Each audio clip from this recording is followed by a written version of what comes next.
Hey everybody, I'm Chris Metzler here with SS Indie Fest. Um, we're kind of knee deep in the kind of thick of the festival at the moment, and you've just had a chance to see the really wonderful narrative film Tooth Chop Fiasco, and we're lucky enough to have the lead Blaine May here. Welcome, Blaine.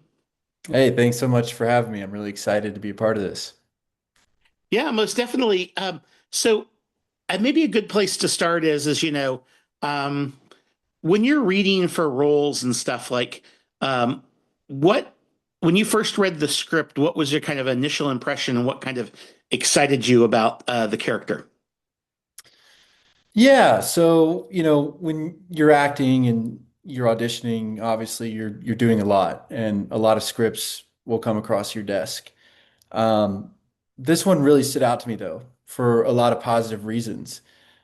First and foremost, I thought that it was beautifully written and I thought that it was incredibly interesting. Normally when we find a script, it kind of follows this very predictable narrative, I guess you could say. There's these defined rules, and everyone likes to live, within those rules and within that box.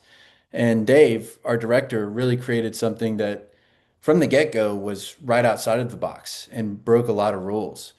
And what I mean by that is that creatively, it was just very different, very interesting. And that drew me in first and foremost because, it was very unique. And then beyond that, just I immediately developed a sense of empathy for this character, for James. He had gone through, a lot of really traumatic events throughout his life. And I thought from an empathetic standpoint that that would be incredibly interesting to play and more importantly, to learn a lesson from. And hopefully that lesson that I learned, that empathy that I developed, was, shown on screen and other people were able to take something from that as well. So it just really seemed like an opportunity to, step into this very interesting and, sort of bizarre world, learn a lesson from it myself, and hopefully, allow the audience to develop some empathy as well. Yeah.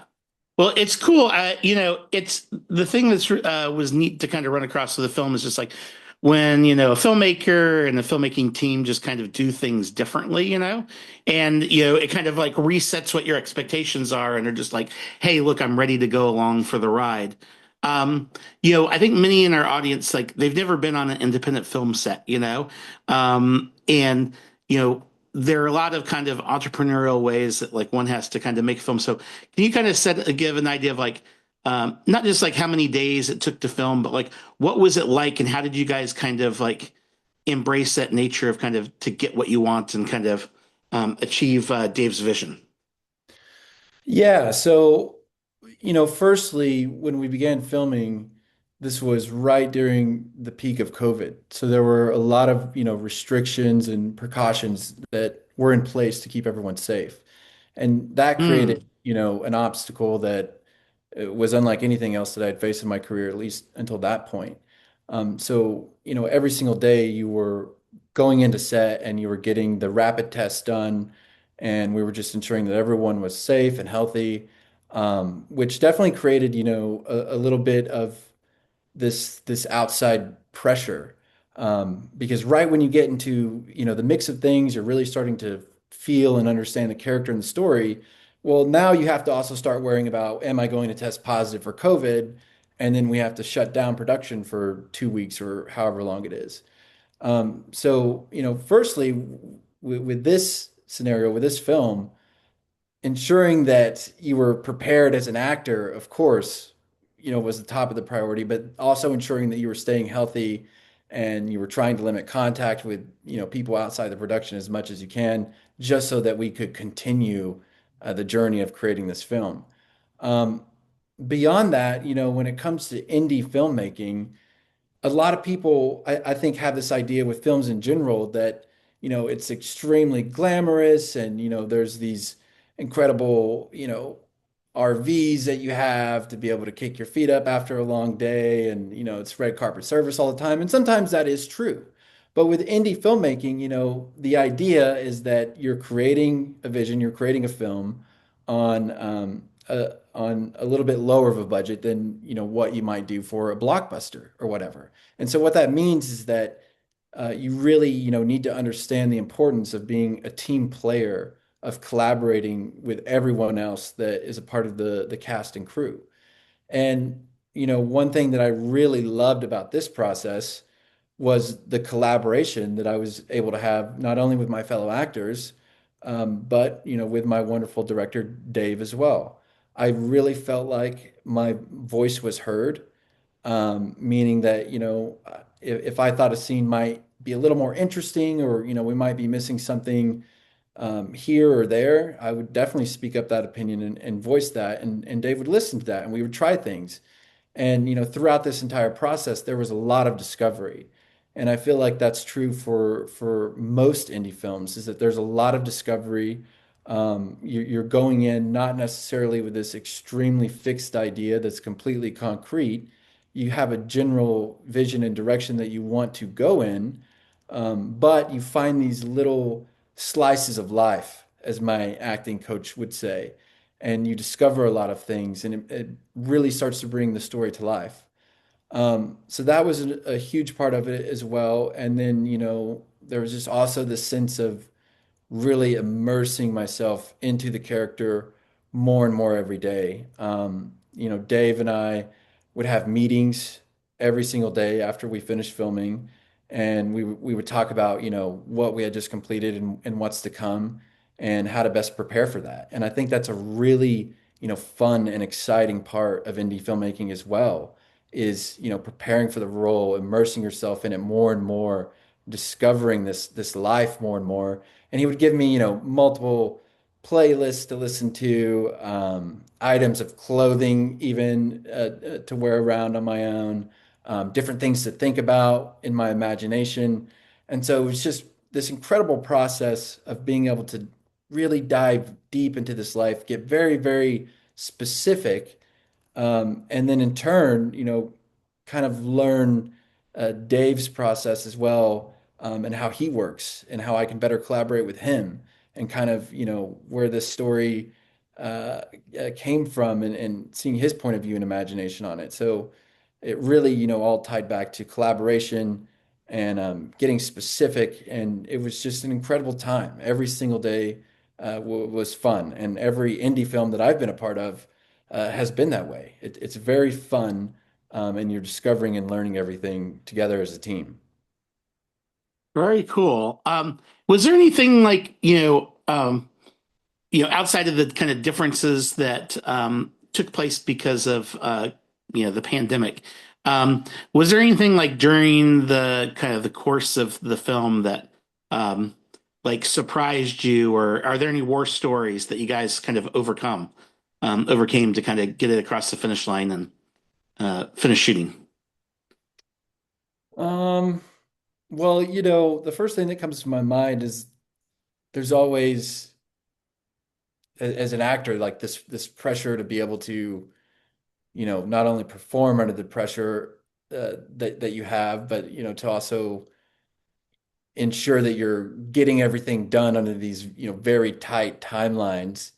And it wasn't surprising, but it's definitely something to be noted that the entire production and crew and cast was just extremely efficient at their jobs. And we were working out of Austin. I've never worked with an Austin-based crew before, and just the professionalism and skill and talent, coming out of that community was absolutely amazing. It gave me a lot of hope, and motivation for the future of indie filmmaking.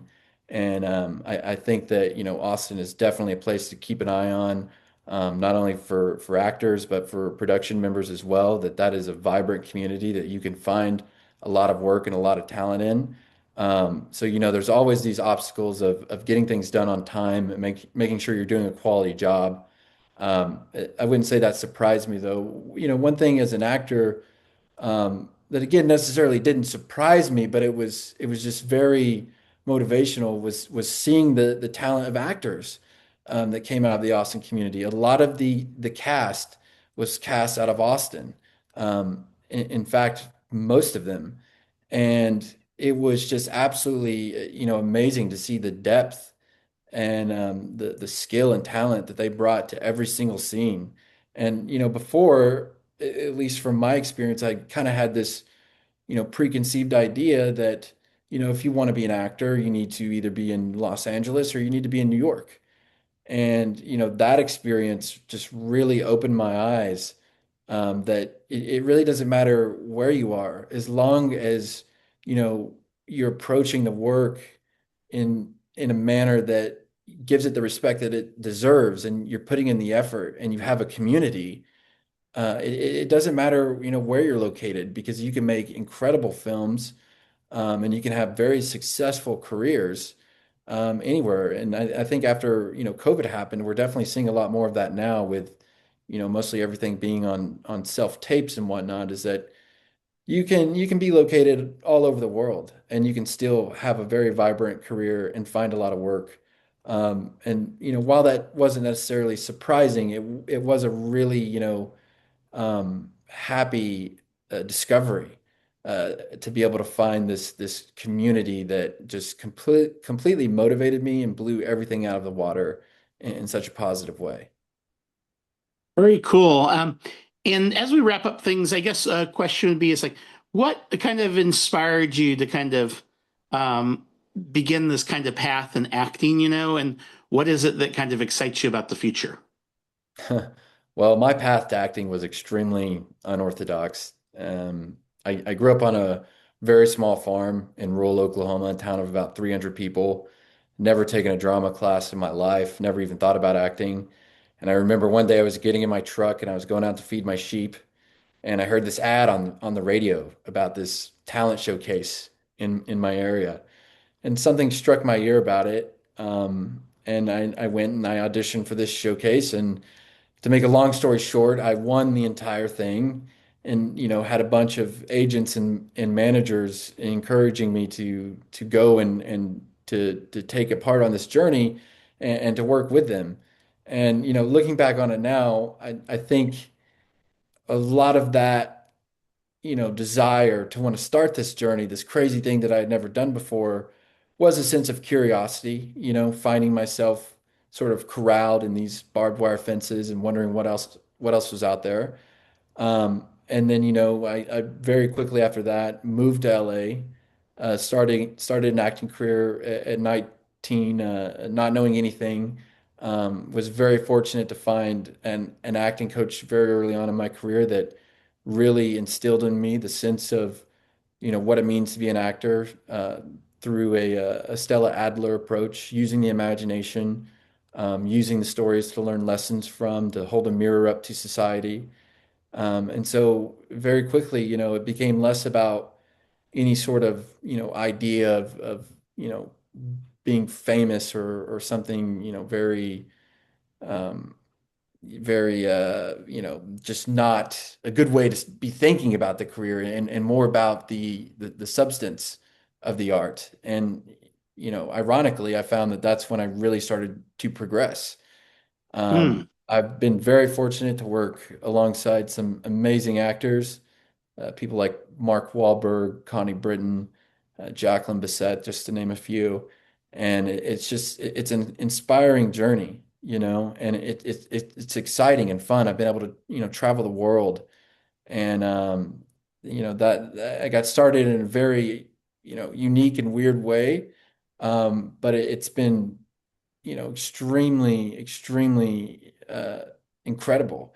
I just had a film release in theaters a couple of months ago called Long Shadows, that I was also the lead of. It's a Western, where I star alongside Dermot Mulroney. That was an amazing experience. And then, going forward, I'm looking forward for the rest of the world to see this film, and to see what other roles I'll be lucky enough to be a part of, and to be able to learn from, more importantly. So, yeah, just looking forward to the journey, seeing what happens, and excited to continue to working with more amazing people, and telling great stories. Very cool. Well, thanks again for being here, Blaine. Is really exciting for kind of share a little bit of background and being a part of the fun film Tooth Shop Fiasco, and all the best with things. And then we're looking forward to hopefully some more films you're in showing up at SF Indie Fest. I'm looking forward to it as well. Thank you so much for having me. Cool. Thank you. Yeah, thank you.